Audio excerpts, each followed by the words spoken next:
Bonjour à tous et bienvenue sur boursicoté.com pour cette nouvelle analyse technique Forex et matières premières avec une paire de devises euro-dollar qui a enfoncé ici.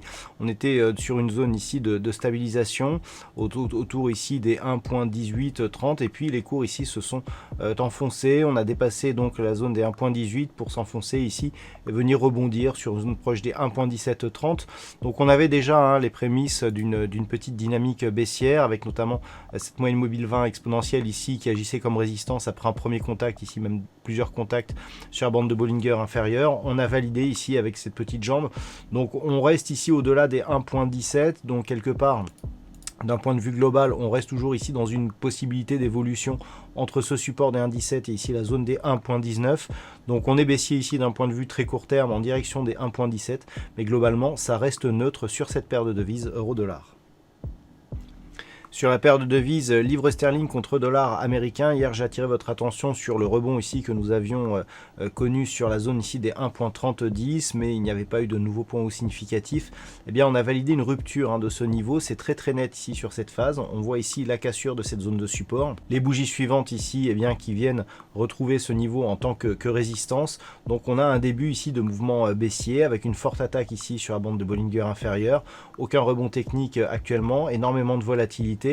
Donc pour l'instant ça reste je dirais baissier d'un point de vue très court terme. D'un point de vue un peu plus global, on n'est pas encore sur un retournement de tendance puisque nous avons ici cette zone de points bas significatifs proche des 1,2860 qui n'a pas été cassé ni même attaqué. C'est vraiment sur une rupture de ce niveau de support intermédiaire qu'il pourrait y avoir l'inscription d'un vrai signal baissier avec comme premier objectif un retour possible ici sur la zone des 1.2780.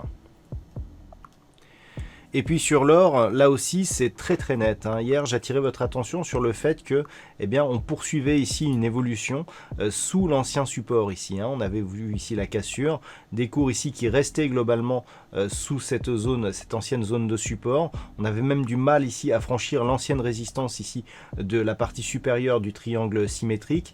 On a eu vraiment une confirmation de cette configuration. On était ici quasiment en phase de squeeze. On était toujours ici sous cette zone de résistance et c'est finalement la poursuite baissière qui a prévalu puisque sur cette accélération on est venu tester ici la zone des 1875 $ l'once. Alors même si on s'est légèrement enfoncé, il semblerait que ce soit cette zone qui soit en train d'agir actuellement.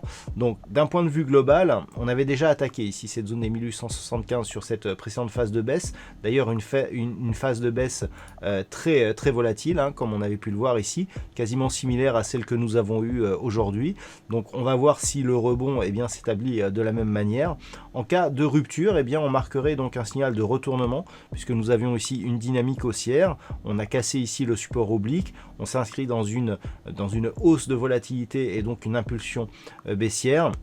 Si cette impulsion baissière était confirmée, nous avons ici une zone d'objectif intermédiaire à 1850 $ l'once, mais en poursuivant, c'est en direction ici des 1790 $ l'once d'un point de vue moyen terme que les cours de l'or pourraient revenir prochainement.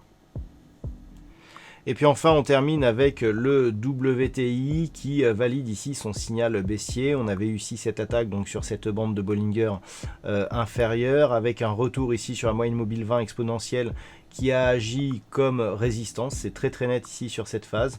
On n'a pas réussi à rester durablement ici sur la zone au-dessus des 39 $ le baril. Et donc aujourd'hui, dans la perspective d'un reconfinement en Europe, les cours du pétrole se sont remis à baisser. On est revenu ici au contact de la bande de Bollinger inférieure. D'un point de vue global, alors on a une zone intermédiaire ici qui se situe à 36,80 $ le baril. On a quasiment atteint ici cette zone, on le voit sur les dernières bougies, mais en cas si la dynamique persistait et notamment sur rupture ici de cette zone des 36,80, c'est une zone proche des 34,60 qui pourrait être l'objectif ici de cette nouvelle dynamique baissière. Donc à surveiller hein, demain, cette zone ici à 36,80 $ le baril. En cas de rupture, eh bien, on pourrait poursuivre en direction des 34,60 $. Cette anticipation baissière est valable tant que les cours évoluent sous la zone des 39 $ le baril. Voilà donc ce que l'on peut dire sur cette analyse technique Forex et matières premières. Passez une bonne soirée, on se retrouve dès demain pour d'autres analyses techniques, toujours sur le site boursicoté.com.